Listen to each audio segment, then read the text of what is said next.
Hello, আসসালামু আলাইকুম guys. আপনারা সবাই কেমন আছেন? দেখেন, আজকে আমি একটা ভিডিও করতেছি মালটা নিয়ে।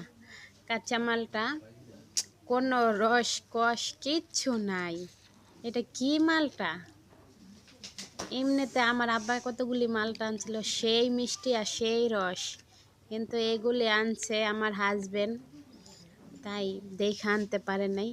যেগুলি পাকা সেগুলির ভিতরেও রস নাই, যেগুলি কাঁচা ওগুলির ভিতরেও রস নাই। কি অবস্থা! ঘাস, এরকম ঘাস ঘাস কেন বুঝতেছি না। একদম বাজে পড়ছে মালটাগুলি, দেখেন আপনারা। আমি তো খাইতেছি আর নাড়তেছি আর ভাবতেছি এগুলি কি, লেবু নাকি মালটা, আমি তো বুঝতেছি না। আপনারা জানলে কমেন্ট করে জানাবেন আমাকে প্লিজ, আমি তো বুঝতে পারতেছি না। তাই আপনারা সবাই ভালো থাকবেন। আল্লাহ হাফেজ।